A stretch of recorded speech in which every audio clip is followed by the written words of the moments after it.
Fala, queridão, graça e paz. Hoje é o nosso dia 14 e a nossa leitura está em Lucas capítulo 12, versículo 1 até o 31, Gênesis 21 e Salmo número 14. Então vamos para o comentário de Lucas 12. No trecho de Lucas 12 que a gente vai ler hoje, Jesus ele vai ensinar à multidão e aos discípulos sobre a importância de viver sem hipocrisia. E Jesus vai falar sobre confiar plenamente em Deus e priorizar o reino dos céus, comparando com as preocupações terrenas. E Jesus já inicia pesadão, no versículo 1 até o versículo 3, Jesus vai dar uma advertência contra a hipocrisia. Ele vai fazer um alerta sobre o fermento dos fariseus, que era o quê? O fermento dos fariseus era a hipocrisia, né? Jesus fala que tudo aquilo que estava oculto será revelado e que nada permanecerá oculto. Versículo 2 e versículo 3 é pesadíssimo. Quando a Bíblia vai falar de fermento, no contexto judaico, o fermento ele é frequentemente usado com relação ao pecado, corrupção, a influência negativa, né? Então aqui isso está representando a hipocrisia que contamina o coração e que estava cheio, né, nos fariseus. Os fariseus eles aparentavam piedade, aparentavam religiosidades, mas o coração deles eram cheios de maldade e falsidade. Então Jesus... Isso que ele está falando, quando ele fala da hipocrisia, é sobre isso que ele está falando. No versículo 4 até o versículo 7 vai falar sobre o temor, né? Temor de Deus. E versículo 4 e 5 são versículos até muito conhecidos. Jesus vai falar assim, vocês não têm que ter medo de quem pode matar o corpo e depois disso não tem poder para fazer mais nada.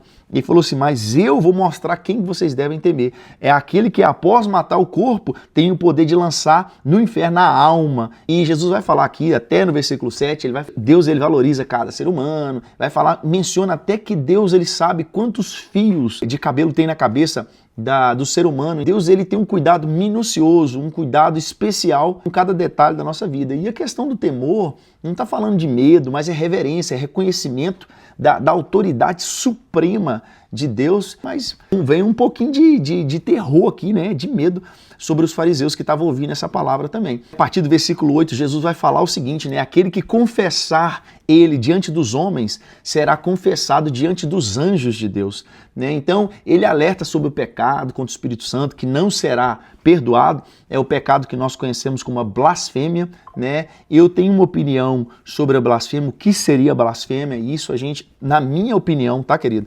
Blasfêmia é o que está escrito em Hebreus capítulo 6, versículo 1 até o 6. Quando a gente chegar lá em Hebreus, eu vou explicar sobre isso. A partir do versículo 3, nós vamos ver aqui que Jesus ele é interrompido por um homem e esse homem pede que Jesus intervenha, né, em uma disputa de herança. Aí Jesus, no versículo 14, Jesus fala assim, homem, quem me pôs a mim por juiz ou repartidor entre vós? Aí Jesus ele propõe uma parábola e ele vai falar da parábola do rico insensato. Ele vai falar que esse rico insensato era um homem que acumulava muitas riquezas para si, mas esse cara ele meio que morre inesperadamente, né? Sem aproveitar ou usar aquela riqueza para ele próprio ou para o bem dele, né? Então Jesus está destacando o quê? A tolice de colocar sua confiança em bens materiais. Muito do que Jesus fala no versículo 15, né? Ele fala assim, disse-lhes, acautelai-vos, guardai-vos da avareza, porque a vida de qualquer não consiste na abundância daquilo que possui. Jesus está falando da verdadeira prosperidade, que é a ausência de necessidade. Isso é o sentido de prosperidade. A partir do versículo 22, vamos ver Jesus falando da ansiedade e a confiança em Deus. Ele ensina os discípulos a não se preocuparem com a vida, né? Com o que comer, com o que vestir. Jesus vai apontar para os corvos, né? Os animais, os pássaros, os lírios. Jesus vai falar assim, ó, cara, eles não trabalham. Eles não bateu o cartão, bateu o ponto e Deus ainda assim sustenta eles. Ele vai falar dos lírios, ele fala assim, ó, os lírios, nem Salomão com toda a sua glória se vestiu como os lírios do campo. Fala assim, se Deus cuida dos lírios assim, versículo 28, se Deus assim veste a erva que está no campo e amanhã vai ser lançada no forno, quanto mais a vós, homens de pequena fé. E vai falar, cara, você não tem que ficar preocupado com o que você vai comer, aquilo que você vai vestir, aquilo que você vai beber. Ele fala assim, buscai primeiro o reino de Deus e a sua justiça. E essas coisas, aqui é até bom a gente falar sobre isso, porque esse versículo muitas vezes é lido assim, ó, buscai primeiro o reino de Deus e a sua justiça e todas as demais coisas. Não é isso que está falando. Está falando assim, buscai antes o reino de Deus e todas essas coisas. Que coisas? É o que está falando do versículo 22 até o versículo 30. Tudo aquilo que Deus estava falando, de comer, beber, se vestir, é a preocupação dos homens. E Jesus fala assim, buscai primeiro o reino de Deus. E essas coisas vos serão acrescentadas. E agora em Gênesis, capítulo de número 21, nós vamos ver que o Senhor ele cumpre a promessa do nascimento, né, de Isaac. Então ele cumpriu a promessa que ele havia feito a Sara e a Abraão, que eles teriam filhos na velhice dele. E nós vamos ver também nesse episódio uma aliança entre Abraão e Abimeleque. Então, do versículo 1 até o versículo 7, vai falar que o Senhor cumpriu a promessa na vida de Sara e de Abraão, né? Abraão tinha aqui 100 anos de idade quando Isaac nasceu e Sara tinha 90 anos. E Abraão, ele circuncidou Isaac no 8º dia, assim como o Senhor tinha ordenado. Também vai dizer que Sara, ela celebrou, dizendo que Deus lhe deu motivo para sorrir, e ela fala que todo mundo que ouvisse aquilo também iria sorrir junto com ela. Isso faz menção ao quê? Ao nome de Isaac, que a gente leu alguns capítulos atrás, né? Que significa o quê? Ele ri. E esse riso, ele reflete, né, tanto a dúvida inicial que Sara teve e que Abraão teve, porque os dois riram, né, sorriram na dúvida, mas agora estão sorrindo na confirmação e no cumprimento da promessa do Senhor, e eles estão com Isaac nos braços e eles estão sorrindo. Agora do versículo 8 em diante vai falar que o menino foi desmamado. Isso acontecia nessa cultura, né, daquela época, entre 2 e 3 anos de idade, a criança era desmamada, ou seja, Isaac aqui já estava entre 2 a 3 anos de idade, né? E Abraão ele fez um grande banquete. Aí no versículo 9 acontece algo curioso, né? E viu Sara que Ismael, Ismael, que era o filho de Abraão, o primeiro filho com Agar, ele estava zombando de Isaac. Algumas traduções vai falar aí que ele estava brincando, mas essa questão de brincar era brincar de uma forma ofensiva. Ele estava meio que caçoando, zombando de Isaac. Aí Sara fica meio que brava com aquilo e fala com Abraão, Abraão, você tem que tirar eles daqui, porque meu filho Isaac não vai dividir a herança com Ismael. Então eu não quero eles aqui, dá um jeito deles ir embora. É isso que ela está falando, em outras palavras. Obviamente, Abraão ficou triste, né? A Bíblia vai falar assim que, no versículo 11, fala assim, e pareceu essa palavra muito má aos olhos de Abraão, porque Ismael era filho de Abraão também, né? E olha, e vamos fazer uma continha boba aqui para a gente entender quantos anos que Ismael tinha aqui. Gênesis capítulo 16 vai falar que Abraão tinha 86 anos quando Ismael nasceu, 86.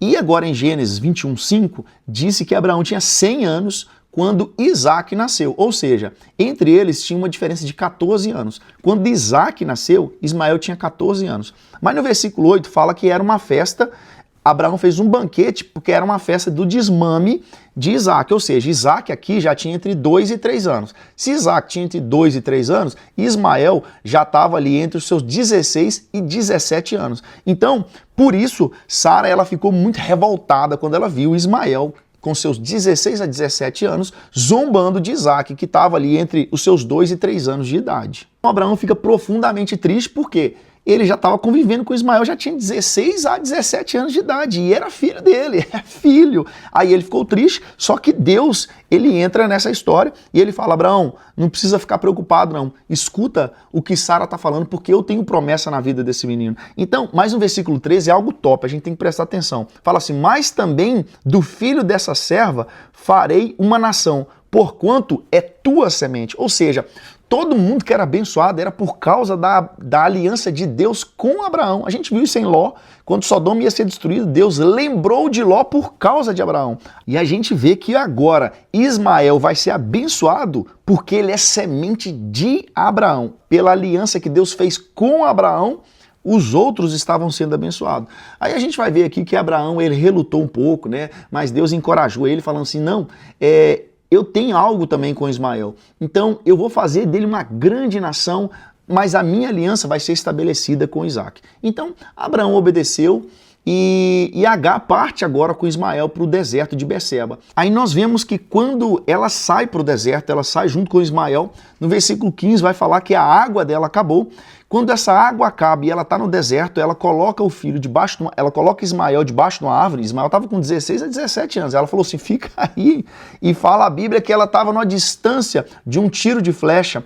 Ela era como se ela falasse assim, nós vamos morrer, mas eu pelo menos não quero morrer na frente do menino. Então, ela levanta a sua voz e começa a chorar. E agora, mais uma vez, o anjo do Senhor vem até ela e pergunta, Agar, o que está acontecendo? Não temas. Nós vimos isso em Gênesis capítulo 16, versículo 7, quando o anjo encontra Agar e ele fala com Agar, ó, não, do seu filho vai ter Deus vai fazer uma grande nação. Mais uma vez agora, no versículo 17, Deus reforça isso sobre a vida de Ismael.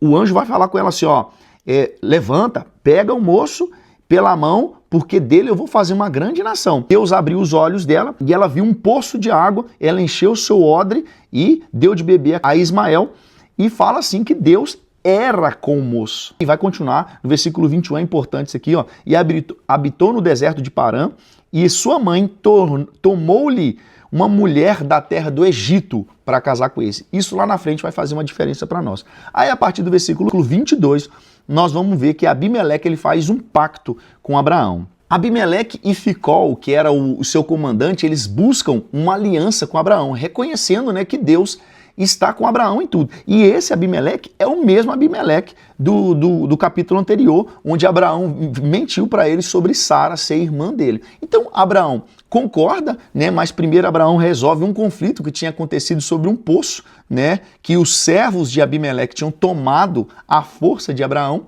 Então eles fazem ali um juramento. Vai terminar aqui no versículo 34 falando que Abraão ele peregrinou na terra dos filisteus por muitos dias. Agora nós vamos partir para Salmo de número 14. E agora no Salmo de número 14, que é também um salmo atribuído a Davi, vai descrever a corrupção dos homens, né, que rejeitam a Deus. Davi vai destacar a decadência moral da humanidade e vai falar que Deus ele busca pelos justos, né? No verso 1 até o verso 3, o salmo inicia com uma declaração sobre os tolos, né? Davi ele fala assim, diz o tolo em seu coração, não há Deus. E Davi afirma que todos se desviaram e se corromperam e que não há ninguém que faça o bem, nenhum sequer. Ele vai dizer também que Deus observa do céu, procurando quem o busque. Né? Era como se Deus olhasse procurando um justo, mas Deus só encontra corrupção. E Davi ele fala assim, não há quem faça o bem. Esse versículo, a gente tem uma familiaridade com ele, porque Paulo vai repetir esse versículo lá em Romanos capítulo 3, no versículo 10 até o 12, Paulo ele vai repetir isso, reforçando a ideia de que todos pecaram e destituídos estão da glória de Deus. Aí no verso 4 até o verso 6, Davi vai falar da opressão dos ímpios contra os justos. Davi ele vai lamentar que os ímpios oprimam e ele fala assim, que os ímpios comam o meu povo, né? Como quem come pão. Ele vai declarar que Deus está com os justos e que Deus é o refúgio dos justos, né? Enquanto os ímpios serão tomados de grande pavor, Deus vai cuidar dos justos. Quando Davi ele usa meio que uma metáfora, né, que ele fala assim, eles comem o meu povo como quem come pão. Ele está falando que ele mostra a naturalidade com que os ímpios, né, eles exploram e oprimem os justos. Então ele usa essa metáfora, eles estão devorando o meu povo, estão comendo o meu povo. Né? Então, mas Davi ele fala também, né?